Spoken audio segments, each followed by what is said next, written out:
cukup menarik dalam sejarah umat Islam di antara Imam Ghazali dan Ibn Rushd.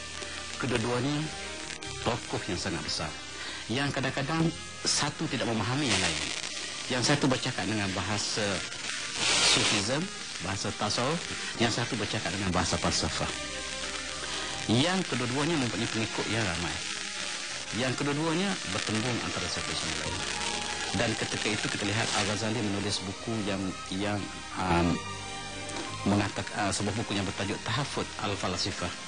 Maksudnya percanggahan yang ada dalam kalangan pemikiran Al-Falsafah. Lalu Ibn Rushd menjawab buku Al-Ghazali ini melalui bukunya Tahafut Al-Tahafut. Percanggahan dalam tulisan Al-Ghazali yang bertajuk Al-Tahafut itu. Maka terjadilah konflik yang besar di antaranya, yang para pengkaji melihat kebenarannya berada pada sisi lain. Tetapi bagi mereka yang pertahankan Ibn Rushd, sebab Ibn Rushd bukan sebarang orang. Dia adalah qadhi besar Andalusia, dan dia adalah seorang ulama yang besar yang disyari'i di dalam kitab fiqh usul fiqh yang cukup penting yang masih dirujuk sampai hari ini. Tetapi dalam kes perbincangan pemikiran mantik dan falsafah, mereka bertembung.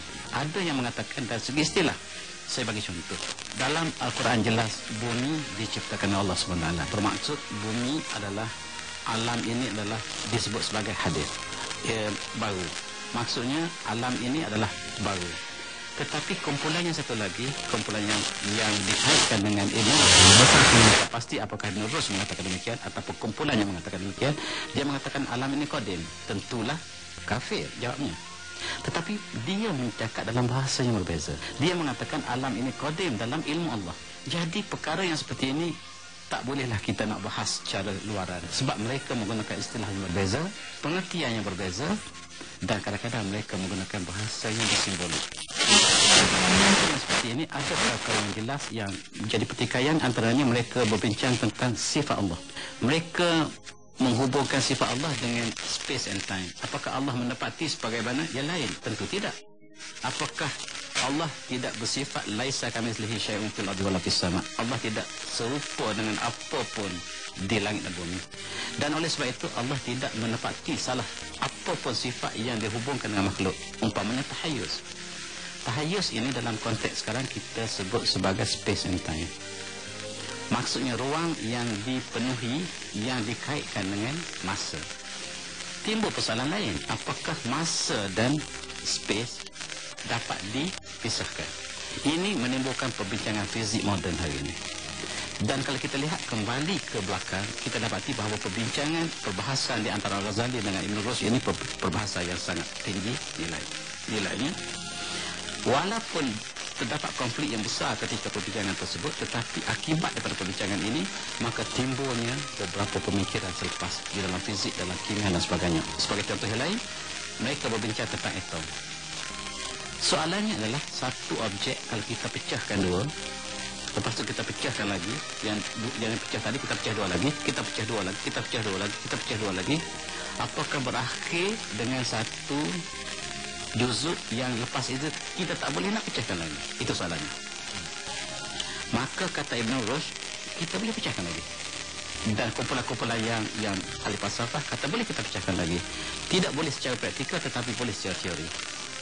Sebab dia kata siri 1/2 kuasa n, ini dalam matematik pula, tidak ada 1/n yang menyebabkan 1/2n sama dengan sifat. Tidak ada. Tetapi yang adalah konsep limit. Timbul konsep limit dalam matematik. Itu adalah berasal daripada perbincangan tentang mantik. So sekarang dia sebut limit n tends to infinity, saya sebut dalam bahasa matematik lah. 1/2 kuasa n sama dengan sifar. Bermakna bukan dia sama sifar, tapi approaching sifar. Ini bahasa-bahasa matematik. Mungkin pendengar agak sukar untuk memahami apa yang saya maksudkan, tapi tidak apa masalahnya. Tetapi saya nak sebutkan masalah yang begitu rumit dibincangkan di dalam mantik dan usuluddin, menyebabkan masyarakat awam tidak memahami perbincangan antara dua tokoh besar ini, sehingga menimbulkan masalah yang besar. Kemudian timbul pula Imam As-Suyuti yang menyokong hujah Al-Ghazali. Kemudian datang pula Ibn Taymiyah yang menyalahkan semua pandangan yang asal, sebab Ibn Taymiyah mengatakan kenapakah kita harus menggunakan istilah-istilah falsafah yang dibawa daripada Yunani ke dalam Islam yang murni. wajah Ibn Taymiyah cukup cantik, sebab Islam bebas daripada perojahan jahat mantik yang dibawa masuk daripada perbandaran orang lain, sebab Islam cukup self-sufficient. Kenapa kita perlu mengambil dari orang lain? Dan dalam Al-Quran tak pernah menyusahkan untuk membincang tentang kamu munfasil. Kamu munfasil, kalau kita lihat dalam sifat 20 kita ini, banyak dibincangkan konsep kamu munfasil dalam wadahnya. Sebab ini adalah konsep falsafah. Kamu munfasil kita nak sebut. Kamu munfasil ini dalam di PK Universiti sekarang kita belajar dalam matematik. Yang ini kita panggil keselanggaran. Keselanggaran ini takrifnya dalam bahasa Inggeris, for each epsilon positive there exists delta positive such that so and so. Maksudnya nak terangkan istilah kamutasil bukan orang biasa yang dapat memahami. Ini melibatkan konsep matematik yang sangat dalam, yang melibatkan pelbagai perubahan matematik yang begitu canggih untuk kita bincangkan. Sedangkan ilmu ini dibincang oleh kampung-kampung. Saya pasti perbincangan dengan komputasi tahayus tak ada siapa yang faham. Sebab saya belajar di PK Universiti, PK PhD untuk memahami konsep komputasi dan komputasi tahayus bukan ilmu yang di bawah. Ilmu PK atas yang dibawa turun ke bawah sehingga menimbulkan kekeliruan demi kekeliruan di dalam pengajian tauhid kita. Sama ada di sini ataupun di luar. Dia ada 3 pecahan tu kamu pasal tu Rata. Iya. Pada sifat, pada zat dan pada apa. Itulah yang kita takut sekali, sebab kamu pasir pun kita tidak faham. Apatah lagi apabila dihubungkan dengan sifat ketuhanan. Ini sangat-sangat menakutkan, membahayakan bagi mereka yang tidak memahami konsep falsafah. Itu tidak ada dalam Islam. Kamu pasir tidak ada dalam Islam, kata Ibn Taymiyah. Kenapa kita menyusahkan kita untuk memahami tauhid ilahi? Sebab tauhid ilahi ini senang dipahami dengan qul huwallahu ahad, Allahus samad, lam yalid wa lam yulad wa lam yakul lahu kufuwan ahad. Itulah akidah kita yang mulia. Kenapa kita membebankan diri kita dengan istilah-istilah yang begitu sukar untuk dipahami, sedangkan perkara ini dibawa daripada luar, daripada dunia Islam. Itu yang menjadi perbahasan yang akhirnya Al-Ghazali dia mengambil pendekatan yang tersendiri. Dia meninggalkan mantik dan falsafah. Mantik dia tidak tinggal, dia tinggalkan pemikiran falsafah. Dia masuk kepada pembersihan jiwa, sufism. Dan dia bersendirian, mengasingkan diri, berkhalwat, bermunajat, membersihkan jiwa, sehingga dia keluar menulis buku Al-Munqidh min ad-Dhalal. Dia bersendirian di Masjid Damsyik beberapa bulan, dan dia keluar selepas itu dengan jiwa yang baru dan menulis Ihya Ulumuddin dalam konteks kesatuan antara ibadah dan sufism.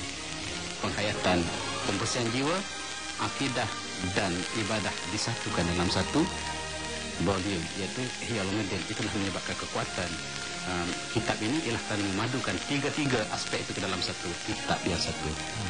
Dan inilah pendekatan yang asalnya timbul daripada konflik beliau ataupun imam dengan pemikir-pemikir falsafah yang dipimpin oleh Ibn Rushd. Tapi mengenai kamu pasal tu Datuk, Abu Hasan Asy'ari yang mengasaskannya Datuk. Betul. Tapi diambil daripada konsep daripada Yunani. Sebab kamu fasil ini disebut sekarang dalam konteks matematik disebut discrete. Discrete ini ialah bagaimanakah kita nak dinaikkan sifat pada kamutasil. Kamutasil ini disebut sebagai continuous yang dihubungkan dengan fungsi dalam konteks matematik. Jadi kalau kita nak nafikan kamutasil, kita kena nafikan dengan konteks mantik yang sahih. Sebab dalam mantik kalau kita katakan setiap orang lawannya wujud, bukan tidak ada orang. Kalau katakan semua orang Malaysia kaya, nafi dia ada orang Malaysia yang miskin. Tidak boleh katakan semua orang Malaysia yang miskin. Salah. Jadi konteks untuk menafikan di antara kamutasil dan kamutasil ini melibatkan bukan persoalan yang kecil. Persoalan falsafah yang sangat tinggi yang dibincangkan di peringkat universiti, sekurang-kurangnya peringkat sarjana. Itu sebab saya cukup bimbang apabila membincangkan perkara ini di surau-surau. Sebab ini memang tidak dapat dipahami. Lebih-lebih lagi konsep tahayus. Konsep tahayus sekarang ini dibincang dalam fizik kuantum yang melibatkan space and time. Kalau kita tak cukup ilmu mantik atau pokok akal, kita mungkin terpesong sedikit dan sangat mudah untuk terpesong. Sebenarnya apakah pokok perselisihan utama aliran Ibn Rushd dengan Al-Ghazali ini? Itulah yang kita sebutkan tadi, mereka membincangkan. Saya tidak pasti apakah benar-benar Ibn Rushd yang mengatakan demikian ataupun pengikutnya. Antaranya dia mengatakan apakah manusia melakukan perbuatannya sendiri ataupun Allah yang menentukan ataupun manusia ada pilihan. Ini perbuatan yang dikaitkan dengan qada dan qadar. Adakah dibangkit nanti di akhirat nanti, apakah pada masa tadi dengan ruh dan jasad? Kita ahli sunnah wal jamaah sudah selesai masalah ini. Tapi masa itu kita ingat perbincangan seperti ini belum selesai. Mereka dalam keadaan yang sangat-sangat keliru.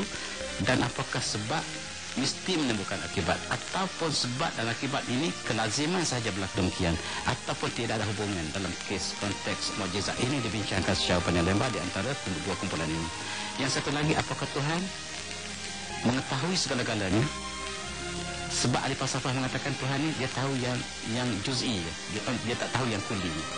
Ini bercanggah dengan sifat keagungan kemutlakan Tuhan yang mengetahui segala-galanya. Tetapi mereka menggunakan istilah yang berbeza-beza. Kadang-kadang istilah yang mereka gunakan itu kita fahami demikian, sedangkan mereka maksudkan berbeza.